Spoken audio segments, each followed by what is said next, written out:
welcome to another edition of Enugu This Week. Thanks for staying tuned to ETV50 Enugu. My name is Precious Chukwuekezie. Let's take a look at some of the stories that made our news bulletin for the week. But before that, do remember that you can follow us on our social media handles on X, formerly known as Twitter, at Enugu ESBS, on Instagram, Enugu ESBS, on Facebook, ESBS Enugu, and subscribe to our YouTube channel at ESBS Enugu 042. Now it is time to bring you the details of the stories that made the bulletins for the week. Within the week, Enugu State Governor Dr. Peter Mba reaffirmed his administration's commitment to revitalizing the state's parks, aiming to restore the allure and position of Enugu as a prime destination for business, investment, tourism, leisure, and living. During a tour over the weekend, Governor Mba visited several key parks, including Nnaji Park in New Haven, Ejindo Park in Kokam, as well as Ngo Park and Eze Park in Owani. Governor Mba noted that the parks served not only as breeding grounds for sporting talents, they also served as melting pots where Enugu residents mingle with Ndiogbe. He emphasized the significance of these spaces in the community and his administration's plans to revitalize them. In our news bulletin within the week, it was brought your way that heads of delegations and chairs of committees, including accredited ambassadors of the International Human Rights Commission Relief Fund, in special consultative status with the Economic and Social Council of the United Nations, rose from the maiden edition of the NG Educators and International Human Rights Commission Model United Nations Conference 2024 in Enugu at the weekend, calling on governments at all levels around the world to take the lead in education. Judith Ohini has more on this report. Heads of delegations and chairs of committees, including accredited ambassadors of the International Human Rights Commission, IHRC, Relief Fund and special consultative status with the Economic and Social Council of the United Nations, ECOSOC, have stressed the need to overcome urban-rural education gap and also improve access to quality education for rural populations through increased investment and the full use of modern technologies, including the establishment of remote education systems and training. They declare that education and training should contribute to sustained, inclusive, and equitable economic growth by developing requisite skills in line with labor market requirements and development needs of countries.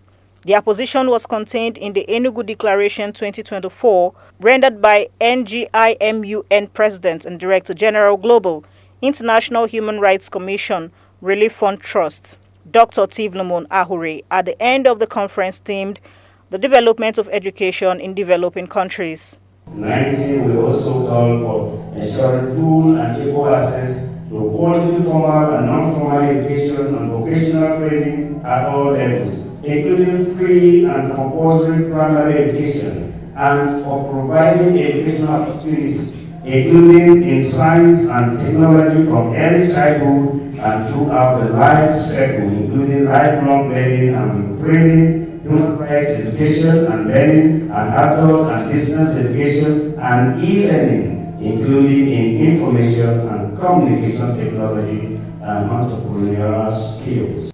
Meanwhile, the heads of delegations, chairs of committees, and participants at the conference have lauded the Smart Schools initiative of the Dr. Peter Mba administration in Enugu State and the allocation of 33% of the state's 2024 budget to education.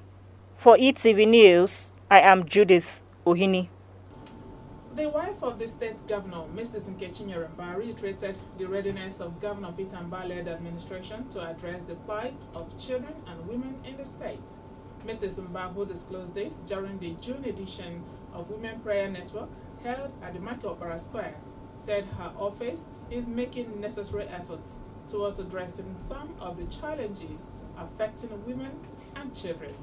She explained that her foundation, Custos Care Foundation, has initiated and launched several programs targeted towards enhancing food security, healthcare service, as well as promoting education, among others.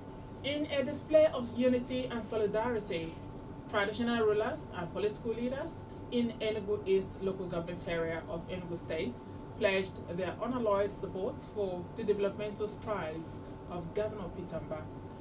The Speaker, Enugu State House of Assembly, Right Honorable Uche Ugu, during the week said the 8th Assembly passed several people-oriented bills to impose the standard of living, to improve the standard of living and security of citizens in the state. The Speaker, who disclosed this while speaking at the end of the first session of the 8th Enugu State Assembly, also said the House equally moved motions of public importance that would address critical issues affecting people of the state. Again, Judith Ohini, our House of Assembly correspondent, has this report. It's been 1 year since their inauguration, which saw the emergence of Right Honorable Uche Ugu as the Speaker of the Enugu State House of Assembly. 1 year on, the Speaker said the journey so far has seen the House deliberated on critical bills such as the Enugu State Electricity Bill, Security Trust Fund Bill, Public Ranch Management Agency Bill, amendment of the Enugu State Independent Electoral Commission Bill, among others. He described the 8th Assembly as an eventful and dynamic legislature, with two political parties for the first time coming together to achieve the common goals of representation, legislation, and oversight.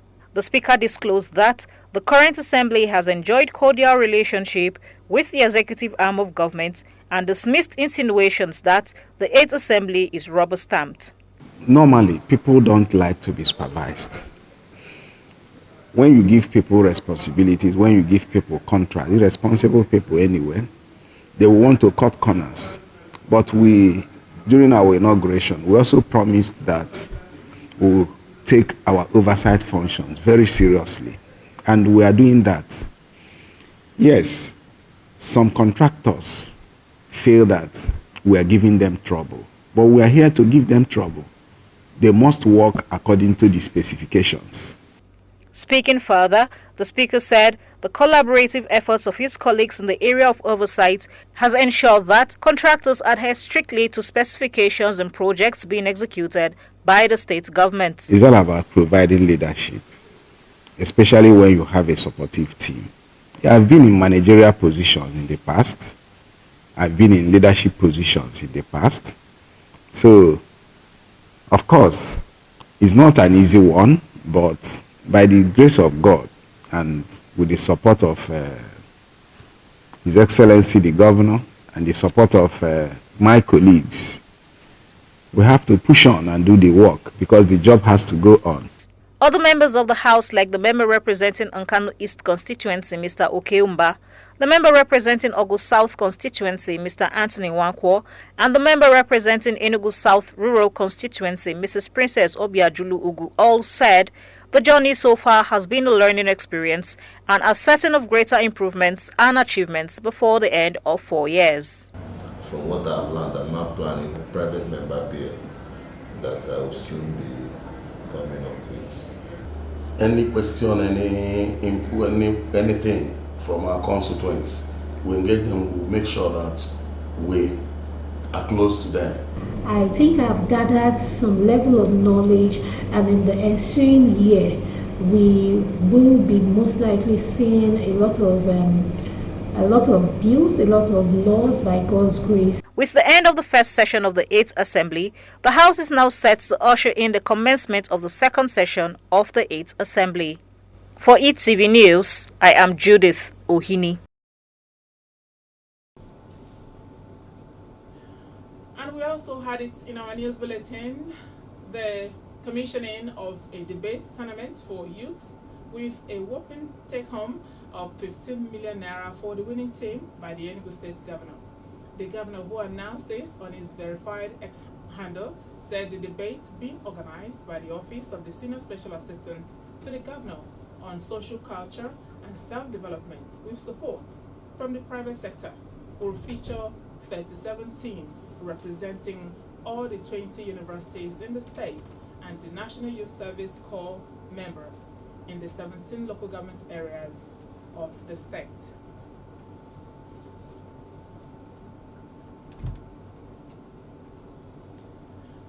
As Nigeria celebrates 25 years of uninterrupted return to democracy, the governor of Enugu State, Dr. Peter Mba, restated commitment to improving the lives of Ndi Enugu and to set the state on a firm path of progress. Governor Mba also said that democracy still remains the best form of government despite the different challenges. The governor, who described June 12 as a watershed in the nation's democratic struggles, also paid tribute to notable Nigerians, including Chief Moshood Abiola and President Bola Tinubu, for their contributions to the enthronement of the current democratic dispensation. Remember that you can follow us on our social media handles on X, formerly known as Twitter, at Enugu ESBS, on Instagram, Enugu ESBS, on Facebook, ESBS Enugu, and subscribe to our YouTube channel at ESBS Enugu 042. You are watching Enugu This Week, coming to you from ETV channel 50. Enugu. We will take a short break now. We will return shortly with more stories for you. Don't go away. Glad to welcome you back to the program Enugu This Week, coming to you from ETV channel 50, Enugu. Within the week, we told you that Enugu State government slammed EEDC over its billing and disconnection of some of the state government's offices, describing the actions as unlawful, malicious, callous, and vexatious. The secretary to the state government, Chidebe Ronya, in a letter forwarded to the EEDC, faulted EEDC's claim of government's indebtedness to the company to the tune of 1.3 billion naira.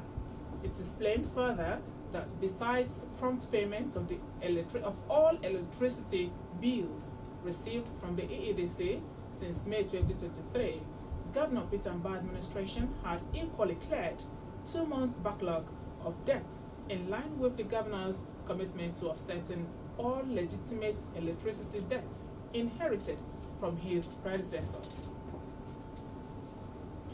Meanwhile, the Enugu State government, through its Enugu Capital Territory Development Authority, has sealed offices of the Enugu Electricity Distribution Company over alleged tax evasion. The head communications EEDC, Chukwuekezie, who confirmed this to newsmen, said there has not been any clear information or communication from ECTDA explaining their action. And then, on a sad note, we informed you that Enugu State Governor Dr. Peter Mba described the death of the former senator who represented Enugu North Senatorial Zone in the Red Chamber of the National Assembly, Senator Chukwuekezie, as an irreparable loss for the state. The governor made the expression during a night of tribute organized in honor of the late notable politician in Enugu and asked God to accept his soul in his bosom. He said Senator Eze's commitment to the common good and his pursuit of excellence can never be questioned, acknowledging that the late politician had touched so many lives before his sudden demise. Doctors in Enugu State commended the Enugu State government over its reform in the justice system. The commendation came as 5 members of the Nigerian Medical Association Enugu State chapter were to appear before a federal high court sitting in Enugu over alleged cyber-stalking. The arraignment of the doctors was earlier scheduled for 29th May 2024, but was adjourned to 9th July 2024, owing to a letter of excuse from one of the defendants on health grounds and the need to amend the name of one of the defendants. Dr. Chukwuekezie Obozo, Public Relations Officer, Enugu Doctors Community Concern, told journalists that the planned arraignment of the suspects was received with wild jubilation. His Royal Majesty Igwe Samuel Ikechukwu Igwe Ogadagidi of Edemani, Ogugu Ancient Kingdom, was elected as the chairman of the Southeast Council of Traditional Rulers. Igwe Asado took over from His Royal Majesty Igwe Lawrence Agubuzo. Meanwhile, the election of Igwe Asado elicited congratulatory messages from various royal fathers and dignitaries nationwide, including His Royal Majesty Igwe Nemeka Alfred Achebe, CFR, DOB of Onitsha, and Chairman of the Anambra Traditional Rulers Council.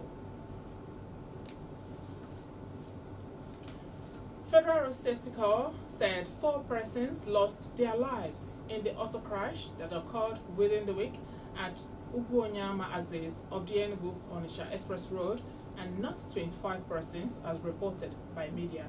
The sector commander of FRSA Enugu Sector Command, Adeyemi Shokumbi, who confirmed the incident to newsmen in Enugu, said the accident was as a result of brake failure of a kerosene-laden truck and 6 other vehicles. According to the sector commander, 2 persons died at the scene of the accident, while 2 others died in the hospital. And then, that is the much we can take on today's edition of Enugu This Week. Don't forget to join us same time, same day on ETV Channel 50 next week's edition, as we'll keep you updated on issues and events within the week. On behalf of the producer, Sam Udegwe, and the production team, I thank you immensely for watching. My name is Precious Chukwuekezie. Don't forget that you can follow us on our social media handles on X, formerly known as Twitter, at Enugu ESBS, on Instagram, Enugu ESBS, on Facebook, ESBS Enugu, and subscribe to our YouTube channel at ESBS Enugu 042. And thank you once again for watching.